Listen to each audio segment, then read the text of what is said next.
Hi everyone, we're back with Pop with Pallas. It's been a while. We've got our guest here, Tony there, and I'm about to sit down. Okay.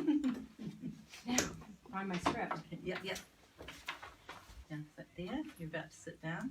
I know, I'm sitting down. Okay, cool. Please, oh yes, no, we can't see Mary. Hang on, must adjust. Me? Going to. Oh, there I am. Haha. Good. Much better. Good on you. It's a flashlight. We are We're looking a little 12 seconds to the intro. tilted, so how's that? Is that better? Are we on? Better. We're Yes. live. Okay. Alive. We're alive. Good one.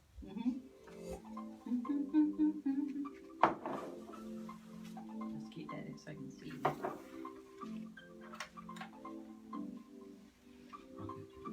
Can you see it like that? Just give it a second once it's in the blue. Hey you! Yes, I mean you. Are you ready to make your life pop? Well then welcome to Pop with Pallas. Find out how to follow your passion, discover your purpose, and express it with personality. Learn from people who figured out how to do just that and are willing to share because, yep, they want you to make your life pop too. Welcome everybody. I'm Pallas Houpe Cotter with Pop with Pallas, and I know that these are big words that I'm using: passion, purpose, and personality. So that's what we're going to do. We're going to unpack what they really mean and how they apply to you and your life. Now today, though, we are going to talk about happiness, because when you are following your passion, when you have found your purpose and you're expressing your true personality, then you're likely happy. So joining me is my guest today. Hi. Hey, how are you? This is MaryMcCallum, and she is just a woman of many talents, but I'm going to first introduce her and also say Tony's joining us as usual. And Tony and Mary actually knew each other from musical backgrounds or performances or My something. band came in to play here. A couple of weeks ago. Yeah, not long ago. Yeah. So I'm hogging the access there way. Good on you.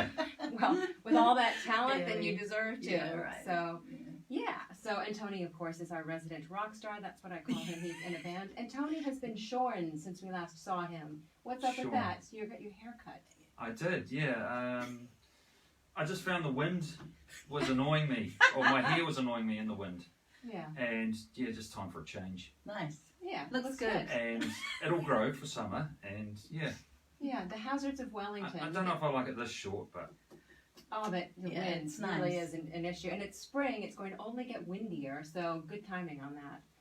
So anyway, but Tony and Mary and I all obviously know Patricia Sexton, who is the founder of the Happiness Idea, which was originally a radio show here at Access Radio.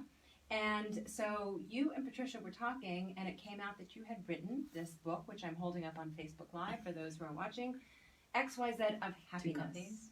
Yes, indeed. I mean, I actually, she had somebody onto her program that I knew, Humphrey. And I watched the interview, and I loved it. I loved the focus and the fact that it was about happiness. And I thought, wow, that's so incredible, because I was at that stage playing with the idea. Maybe I hadn't properly decided about calling my book XYZ of Happiness. So it's not something a lot of people can engage with, the happiness thing. They go like, ugh, they back away. Why? Why do you say that? I think they think, well, there's that old adage, I think it's an old one, that happiness writes white on the page. And I think by that they mean that there's nothing there, or not much there to engage with as a reader. I mean, we all know, don't we, that sadness makes for a great story usually, because something dreadful's happened, some tragedy. People have to handle and deal with that, and there's all these complex emotions swirling around, and it just feels, I guess, like there's more there. And the happiness thing, it's tricky. It's probably not where a lot of people go when they want to write something gritty.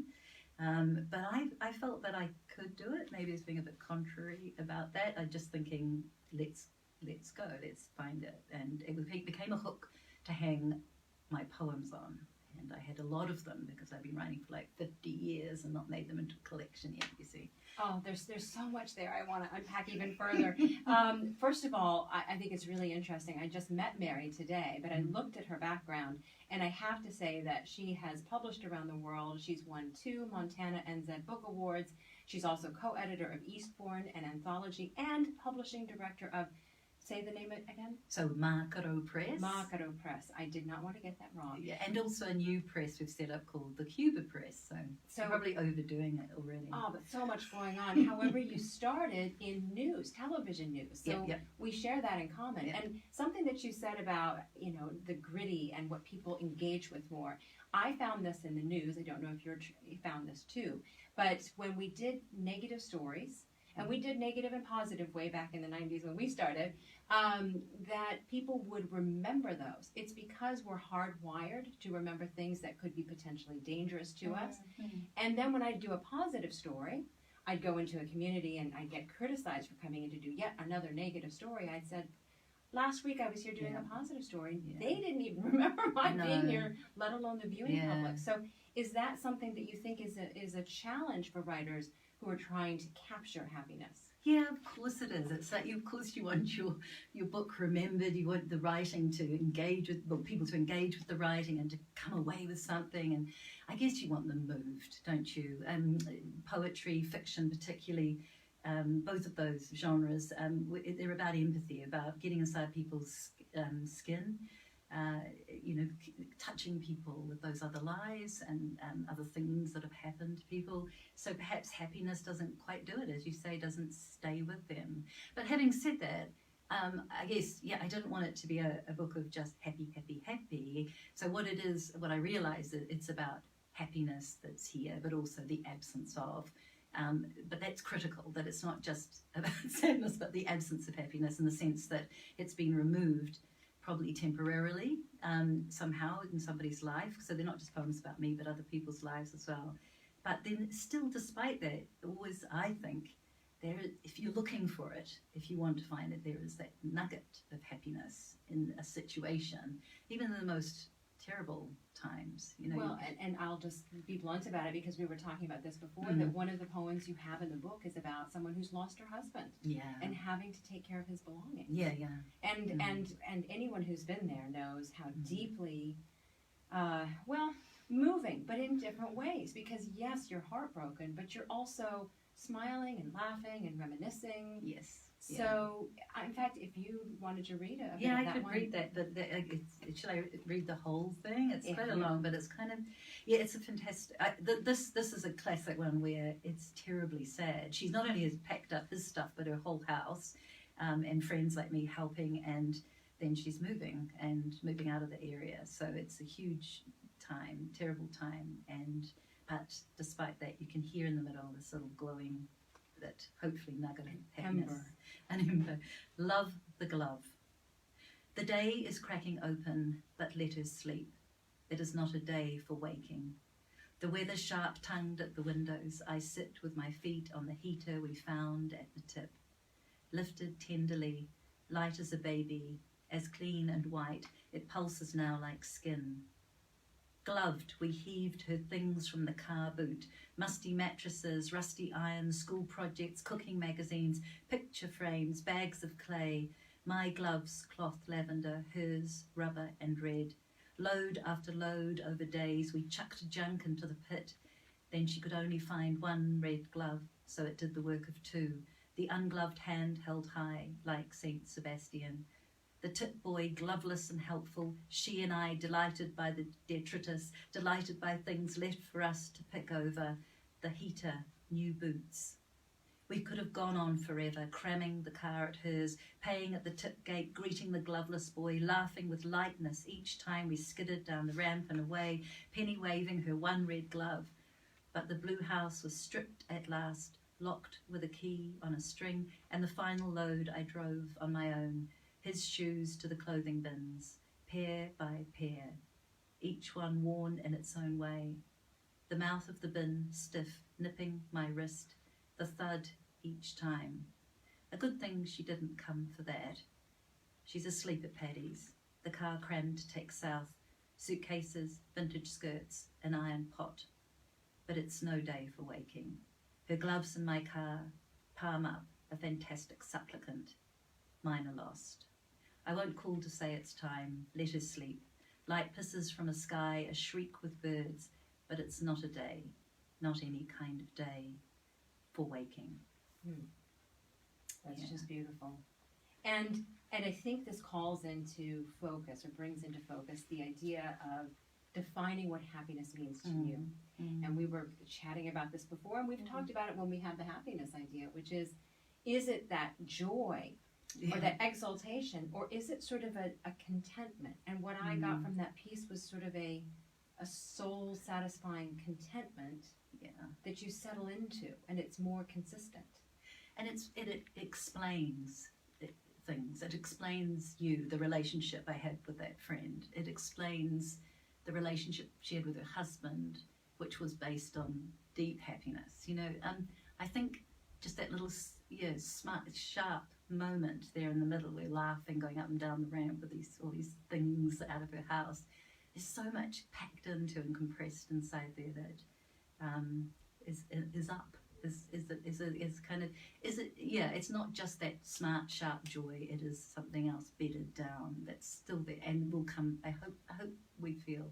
I think that's what the poems are saying, that it will come back. Well, and up. You just said it. Yeah. Up doesn't mean the soaring heights of in the stratosphere. It just means up. It means lifting, and that lift to our mood. And how often is it that we actually choose to do that, or we choose to sort of sit in the misery of it? And I think there's a little of that too. These are active choices for those who are able to make those choices, to sometimes choose the up path, basically. And that's so with writing, because you have choices all the time as a writer. You do, and I'm a publisher too, and I look for those choices in writers. If I get a manuscript and it's just bleak, I say no.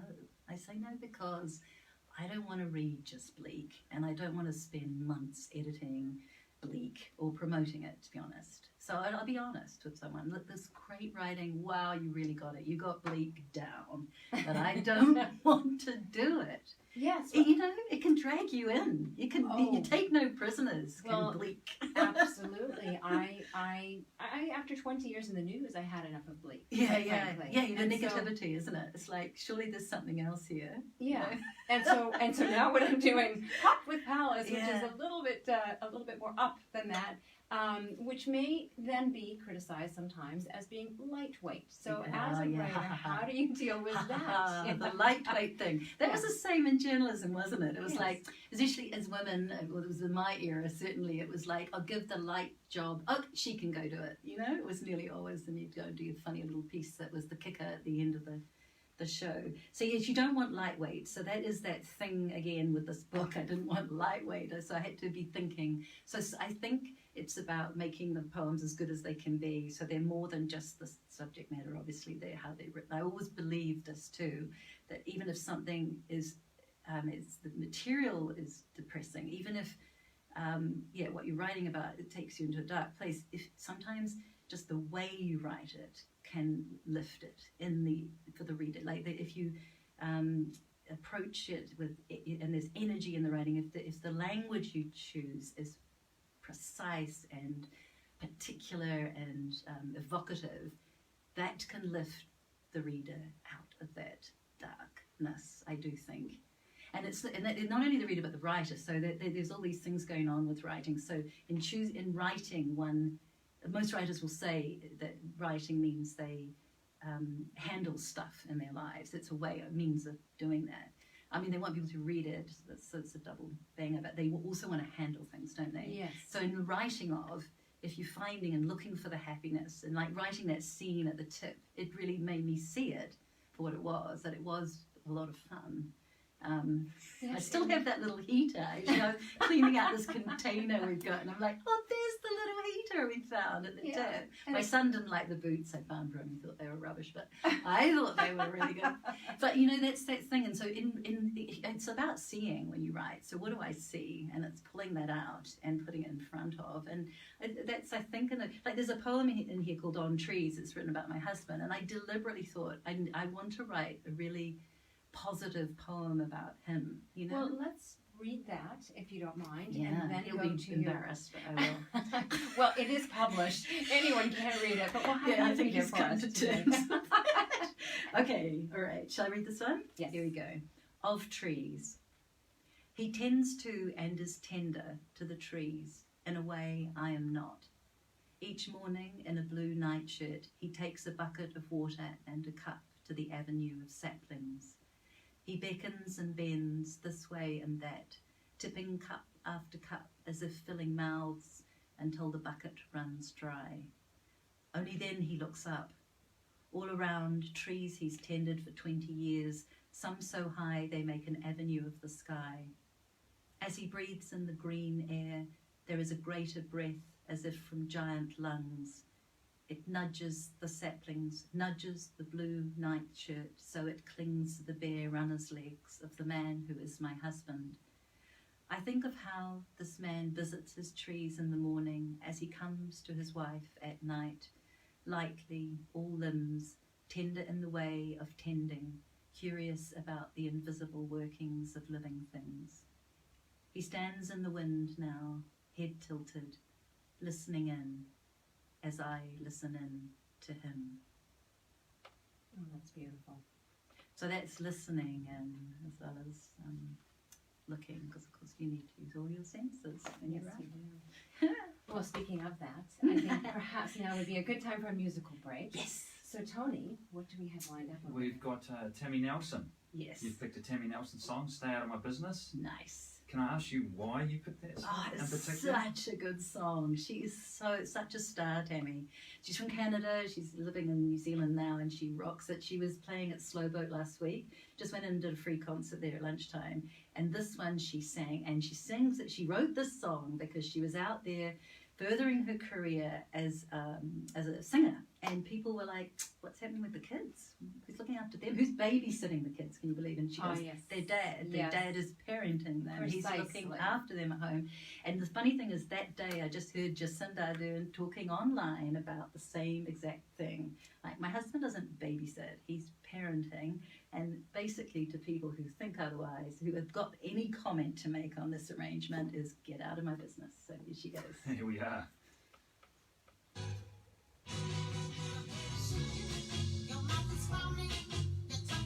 I've even heard about women going on to playgrounds and saying to husbands who are caring for their kids, "Do you need some help?" Oh yeah. Amazing. She was wearing this pink dress with diamantes all over it by Yeah. this Zoe Hall, who's a designer, London designer, and it was so she looked stunning. And she was just like rocking that slow yeah. boat. She did about 40-50 minutes. Does she have a full band or? She not at slow boat. She had just one guy who was very good actually. Wow. He played, because I was listening to the CD. She's got a whole lot going on, but this one guy. But then she was at the Opera House Friday night, and she had the whole band there. But she is just like, she gets star. Like, her hair was a kind of Cleopatra. Oh yeah. Oh, all she's shiny, got the look. and she's got Oh, this. and the she's animal prints and the stunning. bling and the no, she's got it down. Yeah. I wanted to ask you, wasn't there some connection with the happiness idea? Yes. Yes, $1 from every book. Oh, We must say that. Yes, sorry. I that just would want to good. be sure. It's that going. we're It's going to the happiness idea, Yeah. because I'm so taken with. Did you go to the Opera House to see it? No, sadly I had my band Did- practice, but I did, I saw people who went, had a great time. Did she pack it out? Yeah, it looked pretty full, because she had it on, Facebook Live. We shoved up a little, I know. I think I saw her. it looked pretty I full. don't know where I saw. I wanted to see her, but I knew I couldn't make that date. At least I saw her when she opened for James Taylor, Yeah. which was amazing. And we wanted to know who she was. And I was with a Canadian friend. She's like, "We're in Canada." But she's got such spirit. Yeah. Talent and spirit and And savvy. upbeat, and she's savvy. upbeat too. Oh, She's yeah. actually is like. I was listening to her whole CD in the car, Sassafras, and it's not sort of sitting inside the sad stuff. She comes out and it's the way she makes the song like this, Yeah. which is like fighting back. Yeah. I'm not going to be. People comment, and she did say, "I do feel guilty, like all mothers, when I'm away from my children." And she's You're written a not gonna- beautiful one, Well. a sort of quieter one too, about that feeling when she's far away in Canada and the kids are Still got a bit of time. Oh, okay. Of course. Oh yeah, she does a bit at the end. So it's lovely. Is she in Auckland, living in Auckland? I don't know. She's definitely not Wellington. I don't know where she lives actually. Yeah. But her dad was amazing. I saw her perform with her father and mother up in Petone, when she was pregnant. It was quite a while ago. Oh, cool. And amazing, stunning musicians, all of them. Oh, must be it. dropping the sound out. Does it just fade out? Just pretty well. Okay, Lost. I'm going to go back on and bring us back in.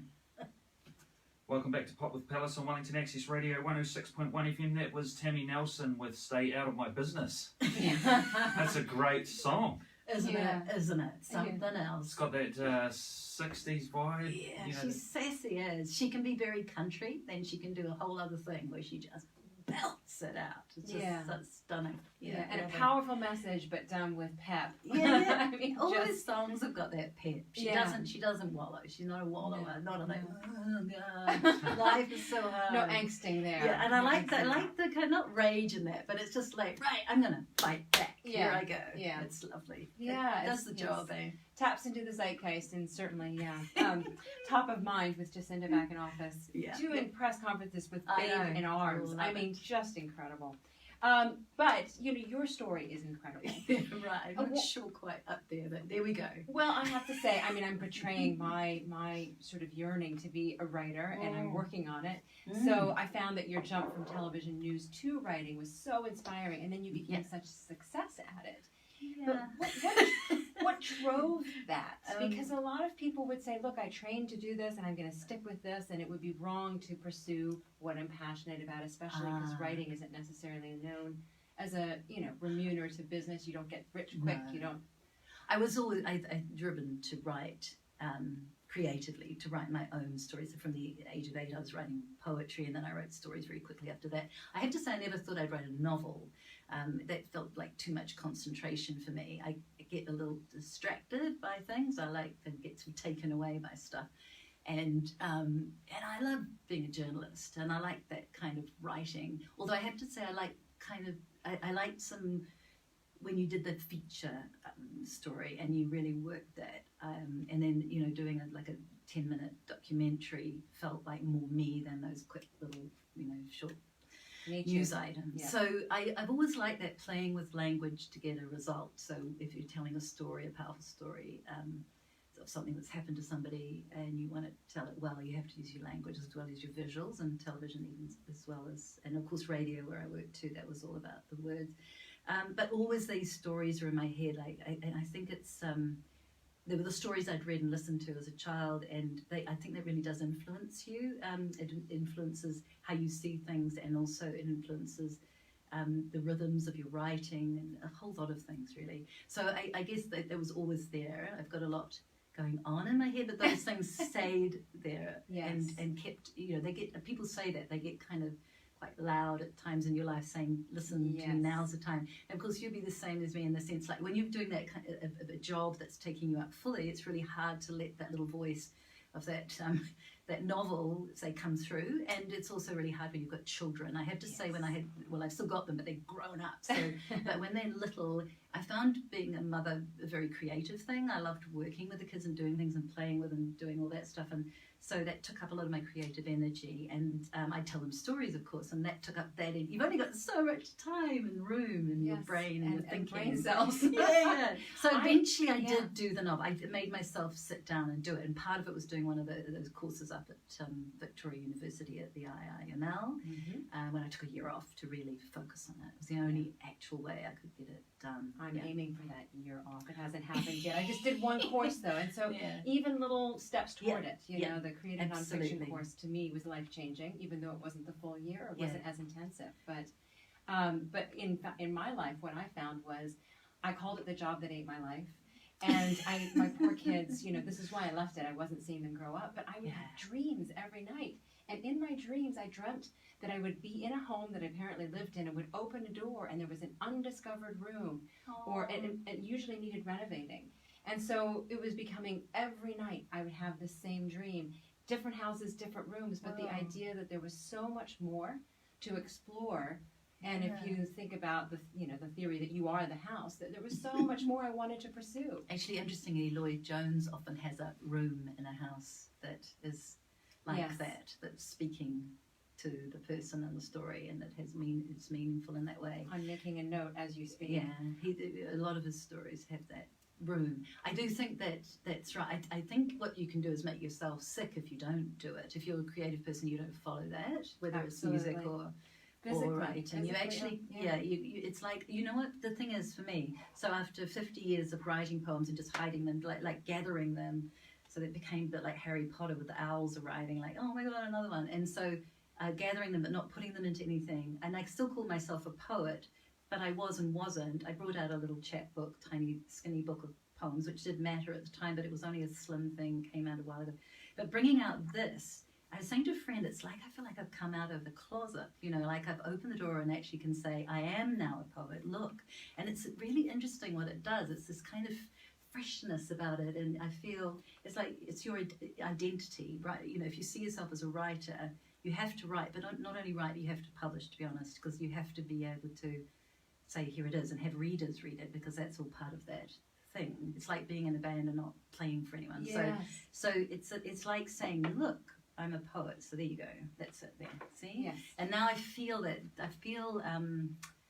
Yep, relieved she's a poet. and Yes. happy and happy and relieved, yeah. And it makes me, I mean, I should be, my track record is that I brought out a novel like 10 years ago, and then I brought out a children's book about 5 years later, and now I brought out, so you can see the distracted thing means like, will she bring out another poetry book? Don't know.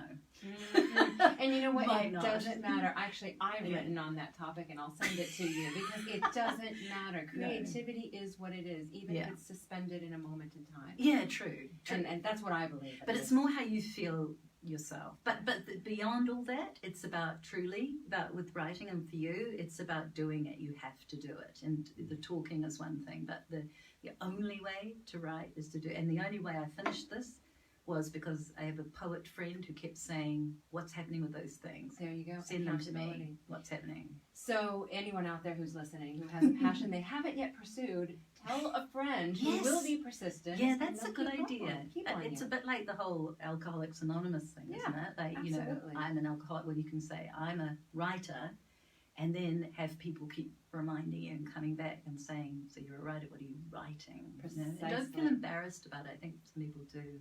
Yeah. Yeah. We could go on for an hour, I'm sure. But I do want to just bring up the fact that the XYZ of Happiness book, Yep. written by MaryMcCallum, Yes. is available. It's where? about all good bookstores. All good Yeah. bookstores, and on the back you will see the Happiness Idea logo, because $1 from every book sold will be donated to the Happiness Idea Absolutely. to help crowdsource happiness. And Yeah. so there, and we've come full circle now. It felt like a natural fit to give some money from this to the Happiness Idea. I love to see what they do with it. Is there a brief poem that you could read in 30 seconds? Okay, pink t-shirt. This is totally happy. Pink t-shirt. He liked to arrive at her door, ring the bell and wait, to see her face above him at the window, the eyes widen, the mouth, and oh, look through the keyhole to see the joy of her, running down the stairs in a pink t-shirt, cupping each large, unruly breast, not enough hands to stop the smile on her face. Oh, that's great. Just takes you right back to teenagerhood, doesn't it? She was a slightly older, in her 20s, and it's a good Okay. friend of mine, and it's a true story. Her boyfriend told me. Oh, that's great. Little did he know. I It was going to end up He on the still thing. doesn't know, but there we go. I'll find him one day and tell him. There you Oh, go. well, we have to find you, Mary. Thank you so much for taking time out of your busy schedule with all of the different plates that you're spinning to join us and to do this for the Happiness Idea. And you know, Yeah. Patricia's thrilled.